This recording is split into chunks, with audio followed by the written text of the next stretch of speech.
तो गाइस आज की ये वीडियो आपके लिए काफी ज्यादा स्पेशल होने वाली है क्योंकि मैंने XOS 16 की गैलरी को इस Infinix note 50s 5G phone में किसी तरह से इंस्टॉल कर दिए हैं। और आज मैं आपको दिखाने वाला हूँ कि XOS 16 की गैलरी का एक्चुअल इंटरफेस कैसा है, इसका न्यू UI डिजाइन कैसा है, इसमें कौन कौन से न्यू फीचर्स है और इस XOS 16 की गैलरी का ओवरऑल एक्सपीरियंस कैसा है, क्योंकि यही गैलरी आपको XOS 16 के ऑफिशियल अपडेट के साथ मिलने वाली है। इसलिए मैंने सोचा कि अपडेट आने से पहले ही आपको इसका प्रॉपर प्रीव्यू दिखा दिया जाए। और हाँ, मैं आपको ये गैलरी XOS 16 अपडेट आने से पहले ही दिखा रहा हूँ, इसलिए अगर आपने वीडियो को लाइक नहीं किया है तो वीडियो को एक लाइक जरूर कर देना और चैनल को सब्सक्राइब नहीं किया है तो सब्सक्राइब कर लो ताकि न्यू वीडियो जैसे ही मैं अपलोड करूँ तो उसका नोटिफिकेशन आपको मिल जाए। तो चलिए अब बिना टाइम वेस्ट किए शुरू करते हैं इस वीडियो को और देखते हैं XOS 16 की गैलरी का कंप्लीट लुक। तो गाइस ये है वो XOS 16 की गैलरी। इस गैलरी को मैंने फोन में इंस्टॉल किया है। इसका डिजाइन आप देख सकते हैं, डिजाइन थोड़ा बहुत पहले वाली गैलरी की जैसा ही है, सिर्फ कलर को चेंज किया है। स्क्रीन पर आपको XOS 15 और XOS 16 दोनों गैलरी के ऐप का डिजाइन दिख रहा होगा, तो आप दोनों में क्या डिफरेंस है ये देख सकते हैं। तो गाइस अब मैं इस XOS 16 की गैलरी को ओपन करता हूँ और दिखाता हूँ इसका UI और इसके फीचर्स। तो गैलरी को मैंने यहाँ ओपन किया है और सबसे पहले सेटिंग में जाने के बाद यहाँ पर आप देख सकते हैं कि इस गैलरी का वर्जन है 16 इसलिए है क्योंकि ये XOS 16 की गैलरी है। आपके फोन में अभी XOS 15 की गैलरी है तो इसलिए उसका वर्जन भी 15 ही है। तो जैसे ही आप XOS 16 की गैलरी को ओपन करोगे तो आपको कुछ ऐसा इंटरफेस देखने को मिलेगा। तो सबसे पहले आप ऊपर की तरफ देख सकते हैं कि जो प्लस वाला ऑप्शन है और जो सेटिंग है, तो इन ऑप्शन के पीछे आपको एक ग्लास वाला इफेक्ट, एक हाईलाइट दिख रहा होगा और ये गैलरी में काफी अच्छा दिख रहा है। तो सबसे पहले आता है ये प्लस वाला ऑप्शन। इस ऑप्शन पे क्लिक करके आप गैलरी में एक एल्बम क्रिएट कर सकते हैं। तो एक न्यू एल्बम को क्रिएट करने के लिए हमें उसका नाम यहाँ पर टाइप करना पड़ेगा, तो इसलिए मैं यहाँ पर उसे टाइप करता हूँ। एल्बम का नाम मैंने यहाँ पर टाइप किया है और यहाँ पर डन पे क्लिक करता हूँ। जो एल्बम मैंने अभी बनाया है तो उसमें कौन कौन से इमेजेस को रखना है उसका ऑप्शन यहाँ पर आ चुका है। जो इमेजेस को मुझे उस न्यू एल्बम में ऐड करना है उन्हें मैं यहाँ पर सेलेक्ट करता हूँ और सेलेक्ट करने के बाद ऊपर जो साइन वाला ऑप्शन है इस पर मैं क्लिक करता हूँ।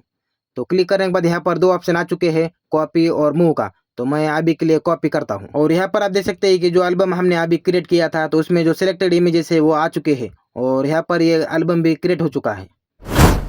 अगला है ये सेलेक्ट करने वाला ऑप्शन। इस ऑप्शन पे क्लिक करके आप एल्बम को सेलेक्ट कर सकते हो और सेलेक्ट करके जो नीचे ऑप्शंस है डिलीट और मूव, इनका यूज करके आप इन एल्बम को डिलीट और मूव कर सकते हो। अभी जो मैंने आपको दो ऑप्शंस बताए ये गैलरी में पहले से ही मौजूद है, ये न्यू ऑप्शंस नहीं है। मैंने ये ऑप्शंस आपको इसलिए दिखाई ताकि जो छोटे छोटे चेंजेस किए गए हैं इन ऑप्शंस के डिजाइन में वो आपको दिख जाए। तो जो नया है इस गैलरी में वो है ये सेटिंग। इस सेटिंग को इस गैलरी में ऐड किया गया है। जो पहले वाली गैलरी है उस गैलरी में ये सेटिंग का ऑप्शन नहीं है, इसके जगह पे 3 डॉट वाला ऑप्शन है। और इस गैलरी की सेटिंग में एक ये न्यू फीचर है। ये फीचर बताता है कि फोटो को एडिट करने के बाद फोटो को कैसे सेव करना है। तो इस फीचर में दो ऑप्शन है। पहला है ओवरराइट ओरिजिनल फाइल। इसका मतलब ये है कि जब आप किसी भी फोटो को एडिट करके सेव करोगे तो पुरानी ओरिजिनल फोटो डिलीट हो जाएंगी और एडिट वाली फोटो उसकी जगह सेव हो जाएंगी। दूसरा ऑप्शन है सेव एज न्यू फाइल। इसका मतलब ये है कि फोटो को एडिट करके सेव करने पे जो एडिट की हुई फोटो है वो सेव हो जाएंगी और जो पुरानी ओरिजिनल वाली फोटो है वो डिलीट भी नहीं होंगी। इन दोनों ऑप्शन के बारे में मैंने आपको बताया है, तो जो आपको ऑप्शन सेलेक्ट करना है वो आप सिलेक्ट कर सकते हैं। फिर नीचे के साइड में है ये सर्च वाला ऑप्शन। इस ऑप्शन के डिजाइन को चेंज करके पहले से और अच्छा बनाया है। आप यहाँ देख सकते हैं ये सर्च वाला ऑप्शन पहले कुछ ऐसा था, फोटोज और एल्बम वाले ऑप्शन के साथ ये मिक्स था, लेकिन अब इसे सेपरेट किया है और बैक साइड में एक इफेक्ट देकर इसे पहले से और अच्छा बनाया है।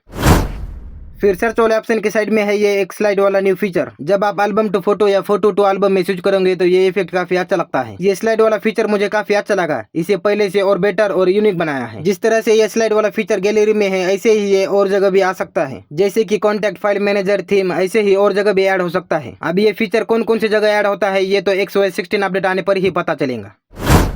फिर फोटोज में आने के बाद ऊपर की तरफ आप देख सकते हैं कि एक इमेज सेलेक्ट करने वाला ऑप्शन है। इमेजेस को सेलेक्ट करते वक्त कैसा इंटरफेस आता है ये आप यहाँ पर देख सकते हैं। और ऊपर के कॉर्नर पे जो दो ऑप्शन है इनके पीछे भी एक हाईलाइट वाला इफेक्ट ऐड किया गया है। फिर ये सेटिंग के बारे में तो मैंने आपको पहले ही बताया है कि इसमें कौन सा न्यू फीचर आया है। फिर इसके बाद देखा जाए तो नीचे की तरफ इन 3 ऑप्शन को ऐड किया हुआ है। इन 3 ऑप्शन में से पहले जो कॉर्नर वाला ऑप्शन है उसमें कुछ ऐसा दिखता है।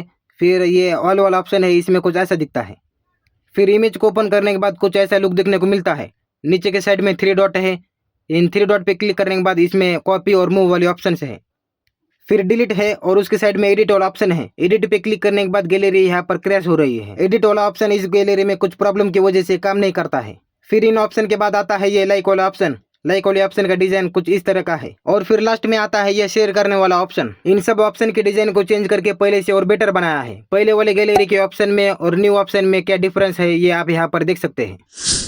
तो गाइज मैंने आपको XOS 16 के गैलरी का पूरा लुक दिखा दिया है। इस XOS 16 के गैलरी के जो जो ऑप्शंस और फीचर्स मैंने अभी आपको दिखाए हैं, तो ऐसा हो सकता है कि इनमें कुछ चेंजेस हो। गैलरी में और न्यू ऑप्शंस फीचर्स ऐड हो सकते हैं, जैसे कि इस गैलरी में एडिट वाला ऑप्शन काम नहीं कर रहा है, इसलिए एडिट वाले ऑप्शन में क्या न्यू है ये हमें पता नहीं चला, इसलिए एडिट वाले ऑप्शन में कुछ ना कुछ तो न्यू होगा। ऐसा हो सकता है कि इसमें कुछ न्यू फीचर्स हो और भी बहुत कुछ हो सकता है। अभी तो मैंने आपको सिर्फ XOS 16 की गैलरी का एक डिजाइन और लुक दिखाया है, तो XOS 16 अपडेट जब भी आएगा तो उसका रिव्यू वीडियो मैं जरूर लाऊंगा। इसलिए अगर आपने अब तक चैनल को सब्सक्राइब नहीं किया है तो सब्सक्राइब कर लो, वरना नेक्स्ट न्यू वीडियो की नोटिफिकेशन आपको नहीं आएंगी और वीडियो मिस होगा। तो गाइज इस इन्फिनिक्स नोट 50 5G फोन में गूगल का एक न्यू सिक्योरिटी अपडेट आया हुआ है। तो अगर आपने अब तक उस अपडेट को इंस्टॉल नहीं किया है, उस अपडेट के बारे में आपको पता नहीं है, तो लेफ्ट साइड वाली वीडियो देखो। और 8 GB रैम होने के बाद भी मेरे फोन में AI इरेजर काम क्यों नहीं कर रहा है, ये प्रॉब्लम मेरे फोन में कैसे आई और इसे मैंने कैसे फिक्स किया, ये आपको जानना है तो राइट साइड वाली वीडियो देखो।